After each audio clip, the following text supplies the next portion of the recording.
علامہ ابن اسقلانی نے اور امام عینی نے ایک مثال دی ہے اولیاء کے لیے، شاید آگے اس کا ٹائم نہ ملے اس لیے میں اس کو یہاں بیان کر دوں کہ ایک جریج بزرگ تھے پرانی امتوں میں، ان کے اوپر ایک الزام لگ گیا، کسی بدکار عورت نے الزام لگا دیا کہ یہ بچہ اس جریج رضی اللہ تعالیٰ عنہ کا ہے۔ تو وہ بچہ اٹھا کر جب ان کے سامنے عورت آئی تو انہوں نے اس کی ناف کے اوپر ہاتھ رکھا، یہ بخاری مسلم میں حدیث ہے۔ تو جب انہوں نے ہاتھ رکھا تو وہ حضرت جریج فرمانے لگے کہ تو بول کر بتا کہ تو کس کا بیٹا ہے۔ علامہ ابن اسقلانی اور امام عینی نے لکھا ہے کہ جب انہوں نے اس کے اوپر ہاتھ رکھا، اس کے پیٹ کے اوپر بچے کے، تو انہوں نے اللہ کے حضور دعا نہیں کی کہ یا اللہ تو اسے بلا دے، یہ بتائے کہ یہ کس کا بیٹا ہے۔ علامہ ابن اسقلانی اور امام عینی کہتے ہیں کہ اللہ تعالیٰ نے جو ان کو تصرف عطا فرمایا تھا، جو قدرت دی تھی، جو طاقت دی تھی، اس کے بل بوتے کے اوپر انہوں نے اس بچے کی ناف کے اوپر ہاتھ رکھا اور کہا بتا تو کس کا بیٹا ہے۔ تو وہ بچہ بول پڑا کہ میں فلاں چراہے کا بیٹا ہوں، جرواہے کا بیٹا ہوں، یہ میں حضرت جریج کا بیٹا نہیں ہوں۔ اب جو انہوں نے اپنا تصرف کیا ہے نا، یہ حضرت تصرف کرنا، یہ وہ طاقت تھی جو اللہ اپنے صالحین کو عطا فرماتا ہے۔ اور ہم جب یہ کہتے ہیں کہ یہ بڑی طاقتوں والے ہیں، ہم اسی طاقت کی طرف اشارہ کرتے ہیں، ہم وہی طاقت بیان کرتے ہیں جس کا اشارہ علامہ اسقلانی اور امام نووی نے اور بلکہ قاضی شوکانی نے الاوتار کے اندر بھی یہی لکھا ہے کہ یہی وہ بات تھی۔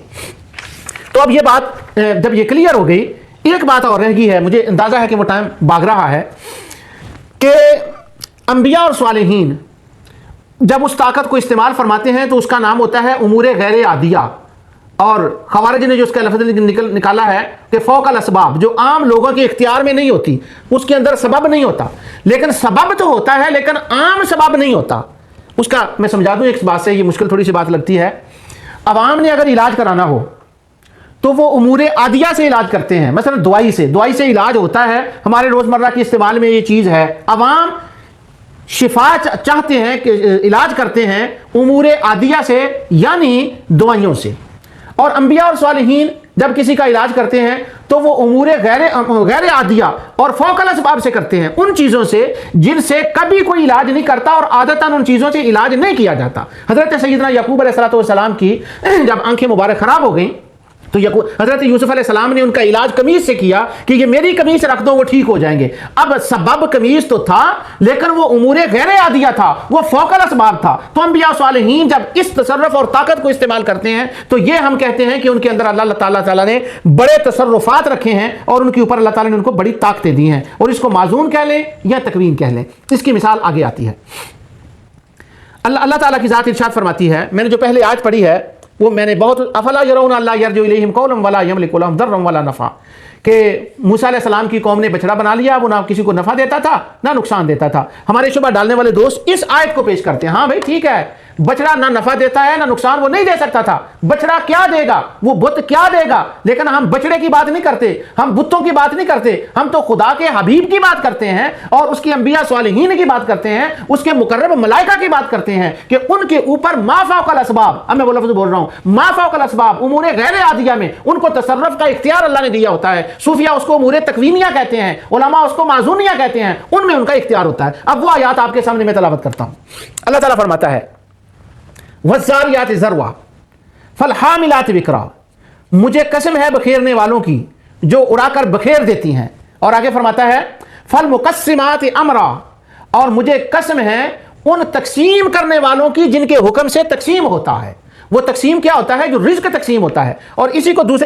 کو دوسرے سورۃ النازعات میں اللہ تعالیٰ نے فرمایا فَالْمُدَبِّرَاتِ أَمْرًا، اور پھر دنیا کا انتظام کرنے والوں کی، پیچھے سے آتا ہے نا وَالنَّازِعَاتِ غَرْقًا، مجھے وہ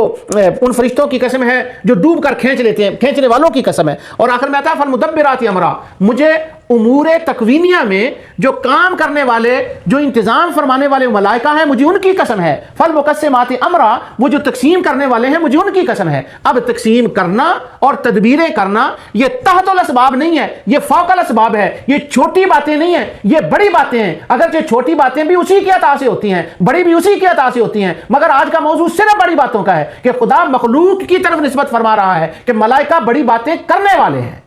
اب حمل کا ہونا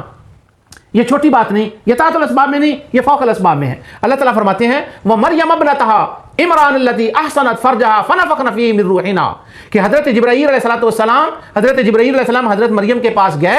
اور جا کر انہوں نے اپنی طاقت سے حضرت مریم کو پھونک ماری، جب پھونک ماری تو وہ حاملہ ہو گئی۔ اب پھونک سے حاملہ ہونا یہ تحت الاسباب میں نہیں آتا، یہ فوق الاسباب میں آتا ہے، یہ چھوٹی بات میں نہیں آتا، یہ بڑی بات میں آتا ہے۔ قمیص سے کسی کو ٹھیک کر دینا یہ چھوٹی بات میں نہیں آتا، یہ بڑی بات میں آتا ہے۔ پورا قرآن پڑھ کر دیکھ لو، جب حضرت جبرائیل نے پھونک ماری تھی حضرت مریم کو حاملہ کرنے کے لیے کہ وہ حامل سے ہو جائیں، انہوں نے دعا نہیں مانگی تھی۔ جب حضرت یوسف علیہ السلام کی قمیص مبارک حضرت یعقوب علیہ السلام کے چہرے پہ رکھی گئی تھی، انہوں نے دعا نہیں مانگی تھی۔ اللہ تعالیٰ فرماتا ہے کہ انہوں نے فرمایا فلما ان جاء البشیر القاہ علی وجہہ فارتد بصیرا، جب وہ آیا خوشخبری دینے والا پہنچا تو اس نے کرتا جو تھا حضرت یعقوب کے منہ پر ڈال دیا، اور جو ہی ڈالنا تھا وہ بینا ہو گئے۔ اب یہاں پر کہیں نہیں کہ انہوں نے دعا مانگی ہو، میں تیسری قسم کی بات کر رہا ہوں کہ دعا مانگے بغیر اللہ نے ان کو وہ تصرف دیا، اور پورے قرآن میں کہیں یہ نہیں ہے کہ حضرت یوسف علیہ السلام نے یہ دعا مانگی ہو کہ یا اللہ میری قمیض میں یہ طاقت پیدا فرما دے کہ وہ میری باپ کی آنکھوں پر جائے تو وہ درست ہو جائے۔ کہیں قرآن میں نہیں ہے، کہیں حدیث میں نہیں ہے، تفسیر میں نہیں ہے، کہیں اس دعا کا ذکر نہیں ہے۔ تو یہ وہ طاقت تھی جو حضرت یوسف علیہ السلام نے استعمال فرمائی، حضرت جبرائیل نے ملائکہ جو استعمال کرتے ہیں یہ ان کے دعا مانگنے سے نہیں ملی، نہیں ویسے مل گئی کہ ان کی عزت افزائی ہے اور خدا نے اپنی کرم نوازی فرمائی تھی ان کے اوپر۔